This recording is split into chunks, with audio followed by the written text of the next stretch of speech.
ಬಂಗಾಳ ಕೊಲ್ಲಿಯಲ್ಲಿ ಭಾನುವಾರ ಅಂದ್ರೆ ಇಂದು ಮುಂಜಾನೆ ಪ್ರಬಲ ಭೂಕಂಪ ಸಂಭವಿಸಿದ್ದು, ಅದರ ಕಂಪನದ ಅನುಭವ ಆಂಧ್ರ ಪ್ರದೇಶದ ಕರಾವಳಿ ನಗರ ವಿಶಾಖಪಟ್ಟಣಂ ಸೇರಿದಂತೆ ಸುತ್ತಮುತ್ತಲಿನ ಹಲವು ಪ್ರದೇಶಗಳಲ್ಲಿ ಗೋಚರಿಸಿದೆ. ಇಂದು ಬೆಳಗ್ಗೆ ಸುಮಾರು 5:05 ವೇಳೆಗೆ ಭೂಕಂಪ ಸಂಭವಿಸಿದೆ ಅಂತ ರಾಷ್ಟ್ರೀಯ ಭೂಕಂಪನ ಕೇಂದ್ರ ಮಾಹಿತಿ ನೀಡಿದೆ. ರಿಕ್ಟರ್ ಮಾಪಕದಲ್ಲಿ ಭೂಕಂಪದ ತೀವ್ರತೆ 4.5ರಷ್ಟು ದಾಖಲಾಗಿದ್ದು, ಭೂಮಿಯ ಮೇಲ್ಮೈಯಿಂದ ಸುಮಾರು 10 ಕಿಲೋಮೀಟರ್ ಆಳದಲ್ಲಿ ಇದರ ಕೇಂದ್ರ ಬಿಂದು ಇತ್ತು. ಕಾಕಿನಾಡ ಕರಾವಳಿಯಿಂದ ಸುಮಾರು 225 ಕಿಲೋಮೀಟರ್ ದೂರದಲ್ಲಿರುವ ಬಂಗಾಳ ಕೊಲ್ಲಿಯಲ್ಲಿ ಈ ಭೂಕಂಪ ಸಂಭವಿಸಿದೆ ಅಂತ ಅಧಿಕಾರಿಗಳು ತಿಳಿಸಿದ್ದಾರೆ.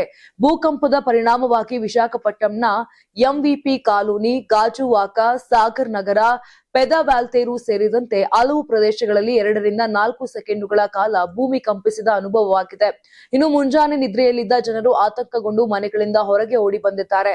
ಆದರೆ ಈ ಭೂಕಂಪದಿಂದ ಯಾವುದೇ ಪ್ರಾಣಹಾನಿ ಅಥವಾ ಆಸ್ತಿ-ಪಾಸ್ತಿಗೆ ಹಾನಿ ಸಂಭವಿಸಿಲ್ಲ ಅಂತ ಅಧಿಕಾರಿಗಳು ಸ್ಪಷ್ಟಪಡಿಸಿದ್ದಾರೆ.